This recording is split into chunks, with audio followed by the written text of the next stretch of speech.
My name's James Copnall. For the last three and a bit years, I've been the BBC correspondent for Sudan and South Sudan, based in Khartoum, but travelling an awful lot in South Sudan. Over the last year or so, probably about a week to 10 days every month. And I'm in ODI today just to talk a little bit about the kind of experiences I've had in South Sudan and where I think the country's heading. South Sudan is the world's newest country. It's been independent since July 2011, and I think you have to understand the context of decades of civil war when it was part of Sudan, and years and years and years of underdevelopment, lack of resources, lack of education, and that's had a huge impact on what kind of country it is now. It's trying to build the structures of a state, the institutions of a state, but it always is faced with the constraints of the very, very low base from which it started. And that's something the leadership, of course, is very well aware of, though they also have challenges, I think, probably in reforming themselves. One of the very obvious but vital transitions the South Sudanese political class have to make is from essentially rebel leaders to modern statesmen, political leaders. Now, of course, many of the South Sudanese politicians are highly educated, whether within Sudan as it was or abroad, but some aren't. In some cases, the government has to rely on regional strongmen, and these are people who are often accused of being very heavy-handed, though sometimes I think it's important to nuance the picture. They also do very good work. An example would be Paul Malong in northern Bahr-Ghazal. He's the governor there, and he's seen as very much a strong man. He talks passionately about the battles he was in and the times he was shot, and you might think, well, this is a poorly educated man who's just a strong man in his area. But actually he also does some pretty good work with the local Missouriya, who come down from Sudan, who have a conflictual relationship with the people in northern Bahr-Ghazal state. He's built bridges with them, and a lot of people would say that although there are some challenges, he's done some pretty good work, even despite the sort of constraints which he is working within. So it's quite a muddied picture, I think. There's some suggestion that South Sudan is in some ways following Sudan's model, which probably wouldn't be a very good thing. You can see that in the way that Juba is developing very, very rapidly at the expense of other places around the country, much in the same way Khartoum was really the heart of Sudan when it was one country, and now it's the smaller rump state, Sudan, as they say, and a lack of development in the peripheries. Well, that's definitely a problem in rural areas in South Sudan. I think you do see a certain amount of development in the state capitals and the 10 states that make up South Sudan, but it doesn't go much further than that. So there's definitely a fear that there's some sort of move in that direction, and equally possibly in some of the ways in which the South Sudanese government has shown itself to be quite authoritarian in different areas, and that's something that people are going to have to watch quite closely. I think there's quite a strong perception in the international community that the size of government in South Sudan needs to be reduced, in particular the army. They talk about right-sizing it. But I think that clashes with what the South Sudanese are actually trying to achieve. Essentially, they're keeping a big government, employing lots of civil servants and also particularly lots of soldiers as a way of keeping the peace, as a way of spreading income out, however unevenly. And also, I think, to try and make sure people from different ethnic communities are seen to be having a share in government and a role in government. And Nyao Deng, who's the foreign minister, said to me in an interview I did with him that this right-sizing or downsizing of the size of the state simply wasn't going to happen in South Sudan because there are other priorities that were simply much more important for the South Sudanese, and they needed this big civil service and a big army to essentially keep the peace in the country. One thing people in government in South Sudan complain about quite a bit is the fact that they simply can't hold on to their qualified, trained staff because NGOs just pay that much more. So you'll find nurses leaving state hospitals to go and work for MSF or other organisations simply because they pay so much more money.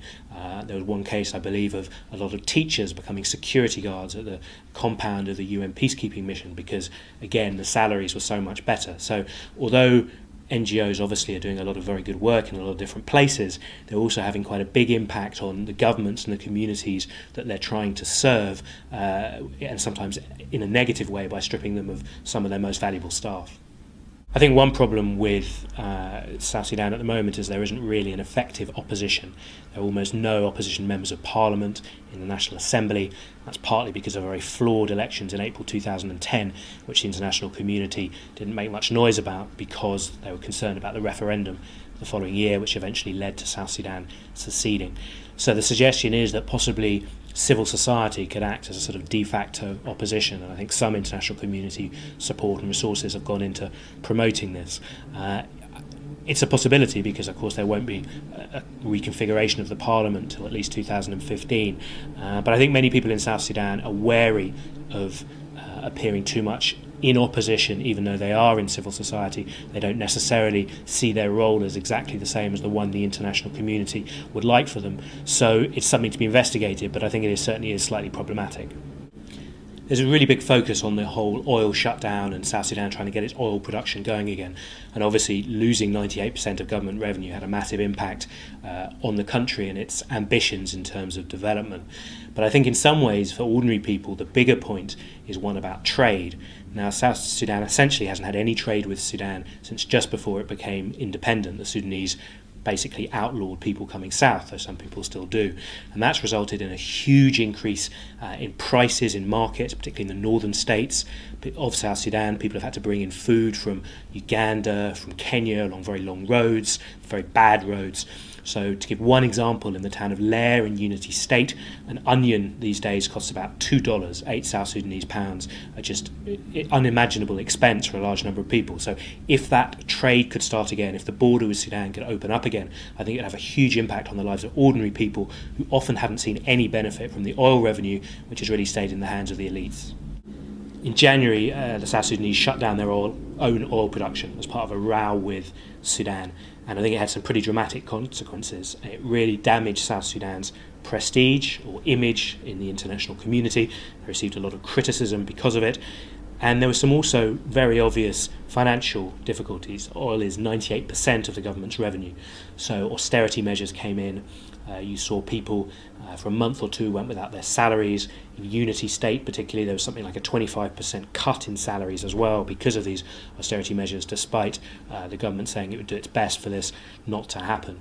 And essentially, I think all long-term development, like major road schemes and other things like that, got put on hold. It just simply wasn't possible to do those things, and the basis became just feeding the people. And I think until the oil flows again, or a regular sort of income comes in, it's going to be very difficult to do more than stick a sticking plaster over the wounds. And South Sudan's wounds after many years of war and underdevelopment are numerous. One issue that isn't really, I think, addressed sufficiently in South Sudan is the issue of mental health. I mean, essentially through post-traumatic stress disorder, people have lived a very, very long time in war, decades of war, and for very understandable reasons that's had a huge impact on an awful lot of people. You also see related, but possibly not entirely linked, issues of alcoholism as well in some areas of South Sudan.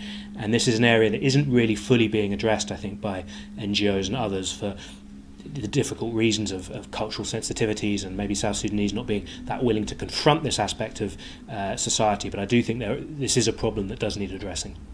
Now, one obvious solution, I think, for a lot of the problems in South Sudan is simply building more roads. If you go to large areas of the country during the rainy season where you simply can't unless you go by air, they're inaccessible, or it'll take you many, many hours of digging your way through the mud. And so, although it costs a lot of money, it could be seen that a really strong development priority would just be to link up the country. But I think, as some of the people in the discussion have made the point, sometimes those sort of development programs can have big impacts. So a road that develops cross-border trade with Uganda might take away the livelihood of women from local villages who make small-scale commerce at the moment and don't need a big road for that sort of work. So it's obviously something that also requires a lot of thought and attention, but certainly at some point I think the road network has to be improved if South Sudan is going to develop. I was asked to think about some sort of best and worst case scenarios. Obviously journalists love hyperbolic comparisons and exaggerating things a little bit, so I was pleased with this one.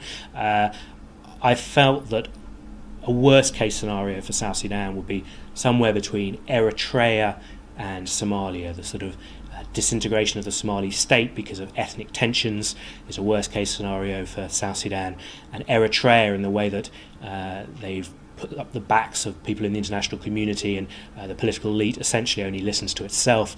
That's a worry for South Sudan because they're not keen on taking criticism, at least in public. But I stress this is very much the worst case scenario. The best case scenario, I think, would see South Sudan using its oil resources, maybe discovering more oil, to invest in agriculture, to develop infrastructure and health and education, manage its resources effectively, share out the benefits, the dividends of peace with all sections of the community. Could become something like Ivory Coast in the 60s and 70s and 80s under Houphouët-Boigny, when it was the economic miracle of West Africa and a stable and prosperous pace. I think that's probably the best case scenario for South Sudan. And what's most likely to happen, well, it's difficult to say, I think, but there have been some worrying signs in terms of government and corruption in particular in South Sudan, which is a very big issue, which means money simply isn't going to the people, and that's been acknowledged by President Salva Kiir and the whole way down.